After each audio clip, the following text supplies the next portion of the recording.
दोस्तों आज हम एक्सप्लेन करने वाले हैं हाल ही में आई हुई शर्मा जी की बेटी मूवी को, जिसको आप लोग काफ़ी टाइम से डिमांड कर रहे थे, इसलिए हम आपकी डिमांड पर ही मूवी ले आए हैं। अब आप वीडियो को भी लाइक कर दीजिए। हम चलिए कहानी शुरू करते हैं। तो मूवी की शुरुआत में हम 3 शर्मा फैमिलीज से मिलते हैं, जिसमें से पहली हैं ज्योति शर्मा और उनकी बेटी स्वाति शर्मा। ज्योति कोचिंग इंस्टीट्यूट में टीचर हैं और पिछले कई साल से ये काम कर रही हैं। उनकी बेटी स्वाति 2 महीने बाद 14 साल की होने वाली है, जिसे बस एक ही चिंता है कि उनके पीरियड्स क्यों नहीं आ रहे। उसे लगता है उसमें जरूर कुछ प्रॉब्लम है। इसके बाद दिखाया जाता है किरण शर्मा, जो पटियाला से मुंबई 1 साल पहले ही शिफ्ट हुई हैं। वो अपने पति विनोद और बेटी गुरवीन के साथ रहती हैं। किरण असल में एक हाउस वाइफ है, जिसे लोगों से बात करना और मिलना जुलना काफी पसंद है। अब मुंबई जैसे शहर में लोग काफी ज्यादा बिजी रहते हैं, उनके पास बात करने का तो छोड़ो, पल भर कहीं रुकने का भी समय नहीं है। सभी को इस तरह बिजी देखकर हाउसवाइफ किरण को भी काफी अजीब लगता है, क्योंकि घर के काम के अलावा उसके पास कोई और काम नहीं है, इसलिए वो सबसे बातें करना चाहती है। किरण की बेटी गुरवीन की बात करें तो वो स्वाति की काफी अच्छी दोस्त है। दोनों एक ही स्कूल में पढ़ती हैं। गुरवीन को हमेशा अपने बालों को लेकर शिकायत रहती है। वो लड़कों की तरह अपने बाल पीछे की तरह रखना चाहती है, जो कि आगे उसके माथे पर आते रहते। उसकी एक और प्रॉब्लम है, वो क्या है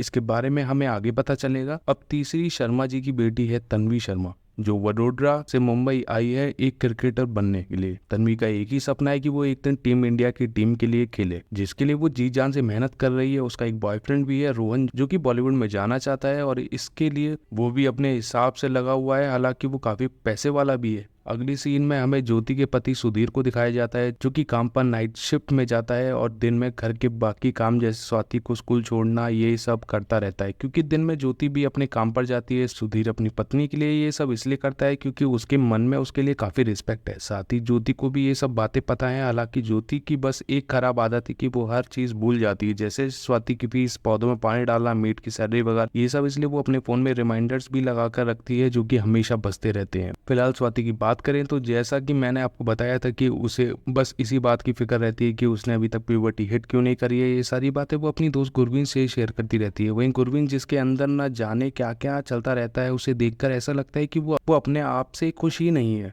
वहीं हम देखते हैं कि किरण भी अपने पति विनोद से बाहर चलने के लिए कहती है, लेकिन वो उसकी बात काट कर ऐसे चला जाता है। असल में वो भी औरों की तरह यही समझता था किरण के पास कोई काम नहीं है, उसे तो बस बातें बनानी आती है और कुछ नहीं, जो बात कुछ हद तक सही हुई है। किरण गुरवीन को स्कूल भेजने के बाद एकदम खाली रहती है। वो सब्जी वाले से गप्पे लड़ाना और लोगों से बात करना, दोस्तों के साथ मूवी देखना, पटियाला में उसके पास इसके अलावा कोई और काम ही नहीं था। मगर यहाँ मुंबई आकर वो बिल्कुल ही अकेली पड़ गई है, क्योंकि यहाँ की लाइफस्टाइल काफ़ी बिजी है। यहाँ सब लोग जैसे किसी रेस में भाग रहे हैं। यही चीज़ किरण को इस भीड़ में अकेला रख रही है।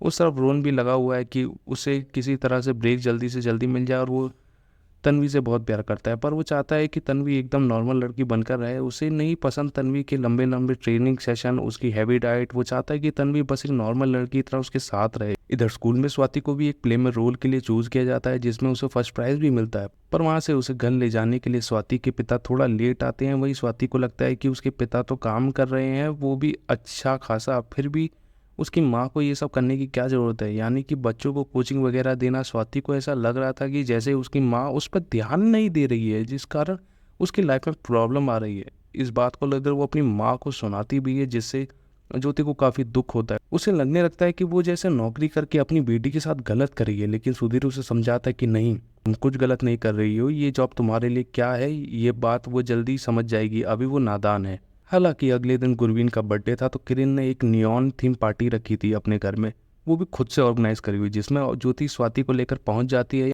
यहाँ ज्योति की मुलाकात किरण से होती है और इस दौरान बातों ही बातों में ज्योति को पता चलता है कि ये सब किरण ने अकेले ही किया है। तब वो किरण को एक फेस्ट या छोटा सा हाउस पार्टी करने के लिए कहती है, जो चीज़ किरण भी करना चाहती थी, पर उसे किसी ने आज तक ऐसा आइडिया नहीं दिया था। तो बस फिर क्या हुआ, अगले ही दिन से किरण तैयारियों में लग जाती है और वो काफ़ी मेहनत करके एक खास पार्टी अरेंज करती है, लेकिन उसमें तो कोई आता ही नहीं है। इधर इधर तन्वी और रोहन का रिश्ता भी धीरे धीरे फीका पड़ता जा रहा था। वहीं गुरवीन, उसे तो अपने बालों को बस लड़कों की तरह पीछे रखना था, क्योंकि उसे महसूस होता है कि वो एक गे है। लेकिन इस बात को किससे कहे ये उसको बिल्कुल भी समझ नहीं आ रहा था। आगे किरण को दिखाया जाता है कि जिसे अचानक से याद आता है कि आज तो उसकी शादी की सालगिरह है, तो वो बढ़िया से रेडी शेडी होकर अपने पति को सरप्राइज करने के लिए उसके ऑफिस मिलने जाती है, लेकिन वो वहाँ नहीं होता। फिर वहीं से किरण को पता चलता है कि वो रोज़ एक होटल में रूम में जाता है तो किरण तुरंत उस होटल में पहुंच जाती है जहां वो अपने पति को किसी और औरत के साथ देख लेती है, लेकिन यह बात विनोद को पता नहीं चलती। लेकिन इसी पॉइंट पर किरण तो एकदम से टूट ही जाती है। उसे समझ नहीं आ रहा था कि वो आगे क्या करे। उसका बस मर जाने का मन ही कर रहा था।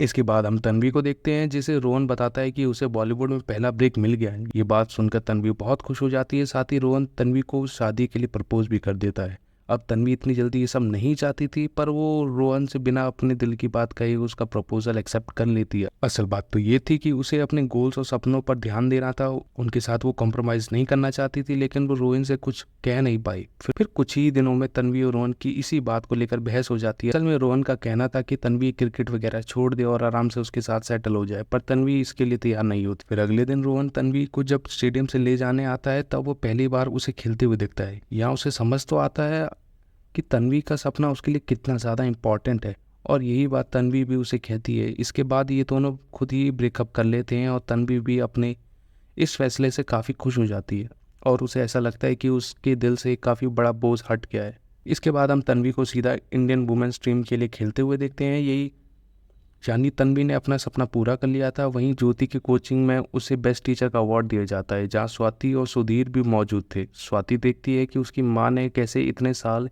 ये काम करके पैसा ही नहीं बल्कि इज्जत भी कमाई है। उसे इस पॉइंट पर पहली बार अपनी माँ पर गर्व होता है, क्योंकि ज्योति ने प्रूव कर दिया था कि काम पैसे के लिए नहीं बल्कि अपनी पहचान बनाने के लिए करना चाहिए, जो कि आज के ज़माने में बहुत ज़रूरी है, खासकर एक औरत के लिए। तब अपनी माँ से यहाँ पर स्वाति खुद ही माफ़ी मांगती है और ज्योति भी खुश थी कि उसने अपनी बेटी की नज़रों में खुद की वैल्यू बढ़ा ली है। वहीं उसे कोचिंग की तरफ से वो इतने सालों की सर्विस के लिए एक कार भी मिलती है। स्वाति की बात करें तो उसको पीरियड्स भी आखिरकार आ ही जाते हैं, जिसे वो बहुत खुश हो जाती है। अब वो काफ़ी बड़ी हो गई है। इसी दौरान गुरवीन भी उसे बताती है कि वो एक बाइसेक्सुअल है और उसे लड़के नहीं बल्कि लड़कियां पसंद है। गुरवीन की इस बात स्वाति कहती है कि इसमें क्या हुआ, तुम्हें भी अपनी माँ से इस बारे में बता देना चाहिए, वो तुम्हें ज़्यादा अच्छे से समझाएंगी। तब गुरवीन स्वाति के कहने पर डरते हुए अपनी माँ यानी किरण से ये चीज़ें बताने जाती है, जो कि अपने पति के धोखे से काफ़ी परेशान थी। इसके बावजूद वो अपनी बेटी को कुछ नहीं कहती, क्योंकि वो एक माँ है और एक माँ अपने बच्चे के बारे में उससे ज़्यादा पता हो। यानी कि किरण गुरवीन के बारे में पहले से ही जानती थी। वो बस अपनी बेटी से एक बात कहती कि खूब पढ़ो लिखो, आगे बढ़ो, जिंदगी को खुलकर जियो, इसके अलावा मुझे तुमसे कुछ नहीं कह। साथ ही वो अपनी बेटी को बालों में लगाने के लिए जेल भी देती है ताकि उसके बाल पीछे रहे। यह अपनी माँ की इन बातों से गुरवीन काफ़ी खुश हो जाती है और उन्हें गले से लगा लेती है। इसके बाद किरण उस इंसिडेंट के बारे में विनोद से बात करती है, जिस पर विनोद कहता है कि तुम मुझे बिल्कुल पसंद नहीं थी, इनफैक्ट मुझे तो शादी करनी भी नहीं थी, मुझे नहीं पसंद ये शादी की जिम्मेदारी है। ये सब सुनने के बाद किरण भी इस रिश्ते को रबड़ की तरह खींचने के बजाय प्यार से विनोद को डिवोर्स दे देती है और 6 महीने में वो एक बड़ा सा फेस्ट ऑर्गेनाइज करती है, जो कि काफ़ी सक्सेसफुल भी रहता है। अब किरण भी मुंबई वालों की तरह बिजी हो गई थी। उसे भी पता चल गया था कि अपने लिए जीना क्या होता है। यहाँ गुरवीन अपनी माँ के साथ ही रह रही होती है, जो कभी कभी अपने पिता से मिलने जाती रहती है। इस तरफ ज्योति और सुधीर बारी बारी से कार में स्वाति को स्कूल छोड़ने जाते हैं। स्वाति भी अब खुश थी, क्योंकि वो बड़ी हो रही थी। इसी प्यारी सी एंडिंग के साथ अलग अलग शर्मा जी की बेटियों की ये कहानी खत्म हो जाती है, जहाँ उन्होंने अपनी अपनी लाइफ में बिना समाज की परवाह किए आगे कदम बढ़ाए। दोस्तों, आपको ये मूवी कैसी लगी हमें कमेंट में ज़रूर बताइएगा। और अगर मैं आपको मूवी का छोटा सा रिव्यू दूँ तो ये मूवी हर लड़की को ये सिखाती है कि उन्हें इस दुनिया में अपने बारे में ही सोचना चाहिए। और मूवी में ऐसा भी नहीं बताया कि खुद के बारे में सोचने के चक्कर में आप अपना परिवार ही भूल जाओ, बल्कि परिवार के बीच में रहकर भी इंडिपेंडेंट बना जा सकता और अपनी अलग इज्जत समाज में बना सकती हो। बाकी आप अपनी राय कमेंट में ज़रूर दीजिए कि ये मूवी आपको कैसे लगी। वहीं अगर आपको हाल ही में आई ये कमाल की मूवी वहीं अगर आपको हाल ही में आई कमाल की मूवी देखनी है तो आप ये मूवी स्क्रीन पे जो आ रही है देख सकते। तब तक के लिए थैंक यू, गुड बाय।